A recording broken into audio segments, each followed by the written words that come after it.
let's see. We're in Tilburg, Holland. Is that what it's called? The tour's been actually going really, really well. It's been, you know, a lot of schlepping as usual, a lot of moving around from town to town. But the band is in rare form. I mean, I just feel like we're playing better than ever, having a great time on stage. So besides feeling kind of like tired from just all the bus rides and not great sleep, it is very exciting to play. And the fans, they look so happy. I look out of the audience and everybody, it's just like at Dream Theater shows, usually the audience is into it and happy, but I'm telling you, there's a new level that we've reached with our fans, and the smiles are just so bright. There's so much energy. It's really, really cool. You'll see tonight.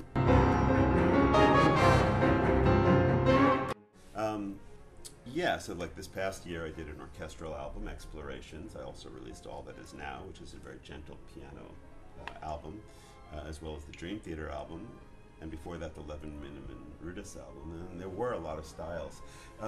So that definitely covered a lot of ground with who I am as a musician. The one thing that I guess didn't get covered so much is my more electronic side, the side that's really interested in seriously going into all the different colors of sound. You know, I've got all these tools that I love that make fantastic sounds, and there's definitely, you know, there's more to this, man, than what you've seen.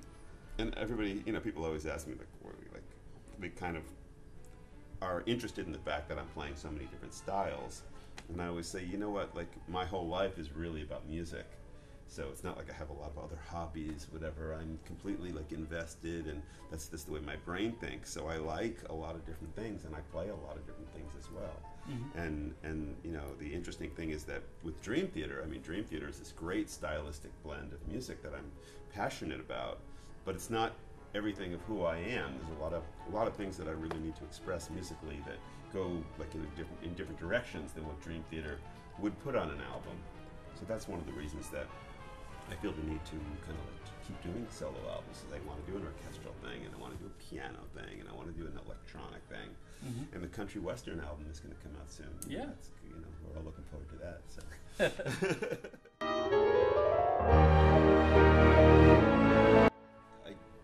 I've discussed that with some people, but I don't have any plans to right now. Mm-hmm. It's obviously very complicated. Yeah.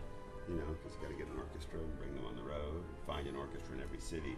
So at this point, no, but I'm very open to that, and you know, the other possibility is to find some select cool places to play. The other thing about Explorations, and it's just reality, Explorations is a very difficult piece of music. Mm-hmm. So whatever orchestra it is, even if it's a totally like professional orchestra, they're gonna need a little time to rehearse it. Yeah. It's not like I can, you know, send them the music, walk in, like, you know, one rehearsal, mm-hmm. and then play it the next night. I don't think that's realistic. Mm-hmm. I think an orchestra would need to really be dedicated to do it. So, you know, in looking for possibilities, that's the kind of consideration that mm-hmm. needs to be had. I generally like a lot of different voices. It's the personality of the sound, and it's the musicality of the singer as well. Mm-hmm. How's the phrasing, how's the dynamics, the sense of time. I mean, the voice could be, you know, like the most expressive instrument because it's so connected with the body. So if you find somebody who really knows how to create, you know, full expression, then it's like, mm-hmm. wow, it's amazing. So I'm I've always been like attracted to John Anderson's voice and Greg Lake, but at the same time, those guys have smooth voices. I like Peter Gabriel because of his kind of unique tone and, you know, again, his expression.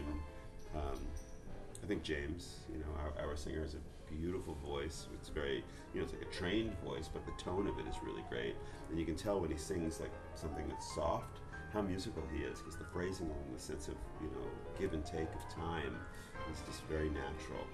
It's not like a lot of guys are just playing to the beat, you know, it's not like that at all. It's more like a classical musical approach.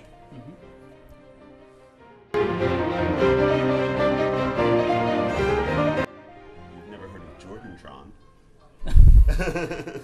It's an instrument that I'm designing now for the iOS.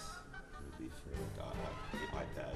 Mm-hmm. I think iPhone too. I'm not totally sure, so don't hold me to that.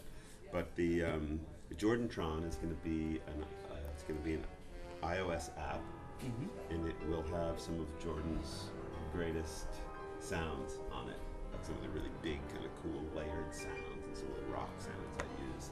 And people will be able to use that on the, let's say, the iPad, and you'll be able to hook up any kind of MIDI external keyboard and be able to play Jordantron from that. So it kind of opens up this cool world. And actually the amazing thing about Jordantron is that you can have, it's almost like a mellotron in the sense that you can have like an A, B, and a C, and actually this has a D as well. So you can go, you can have one tone on A, another one on B, and another one on C. So if A is like a complete, big sound, then a complete Jordan sound, then B is the same, and C is the same. So you can kind of blend between these huge sounds that you wouldn't be able to do normally.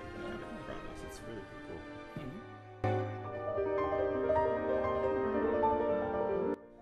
Last night was pretty funny. That was recent, although in some regards maybe it wasn't so funny. I was playing along and I'm watching Mike, and he's like freaking out. He's turning down his volume. He's making hand signals to me. He's doing all this stuff, and really he's funny. He can be very funny, although he was having issues last night. He was breaking drums, but in his Mangini way, he's just very like dramatic and can be silly, and he was trying to be happy with all the crazy stuff that was going on, and that was actually, on one hand, pretty funny, and that was very recent.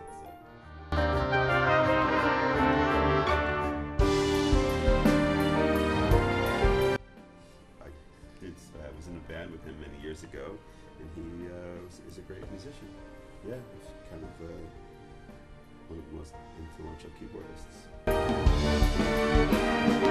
When I think of Patrick Moraz, I think about the kind of leads that he would play, the style of his pitch bend, because that was a very big influence to me, especially like his leads, like in a song like Sound Chaser or Refugee album. Great stuff. Marco Miniman. Well, Marco, I think, is a super musician. I love his drumming. It's very fluid, very musical. And of course, Marco also plays the guitar and composes. He's, I really love that man's musicality. Incredible. Well, that brings us way back to the old days, the Korg days with John Lemkel and Jack Hotop. Those were some great days because it was a different time in the world of synthesis and all those different companies, and things were like these days the companies are having a lot of trouble. Those days they were kind of like kings of the world, and we would go to the NAMM shows and we would have we'd write these crazy progressive cool things and play them all on keyboards. So some very good memories there.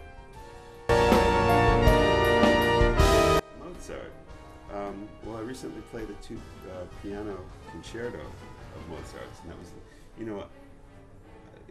it was cool to do that because it really put me in, it allowed me to really think about Mozart a lot more than I have for many, many years.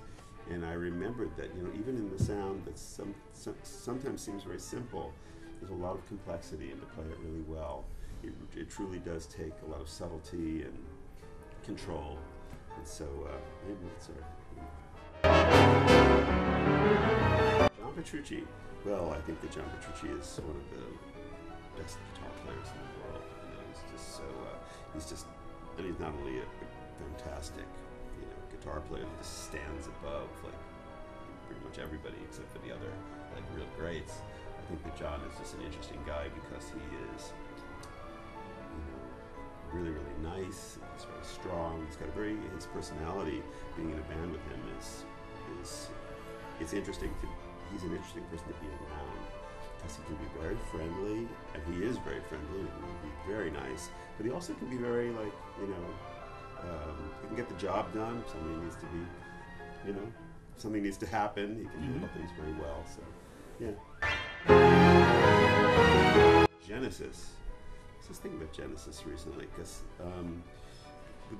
they were a really big influence in my music, especially the kind of chords, like the Tony Banks kind of like chord patterns that he would use. The way that he would like hold a root and play different triads over the root was very much a Genesis thing, and that sound. Although I never really was somebody who copied a lot, like tried to play a lot of Genesis music, I really spent a lot of time trying to understand what the style was all about and how those chords moved and what makes that Genesis sound. So if I'm writing a song and you want to go, let's make it like a glorious Genesis thing. I can kind of move my hands a little bit and land on something that sounds, you know, in that kind of realm. The members of the wheel. I hope the wheel keeps on rolling, and because of you, it does, right? The wheel keeps going and going. That's very cool. So, no, I'm happy that we got a chance to sit down and that we could offer something nice for the wheel members here. Thank you so much for taking the time to come into my world and to our world. And we'll see you, and we'll see you, and you, and you, and you, and you on the road.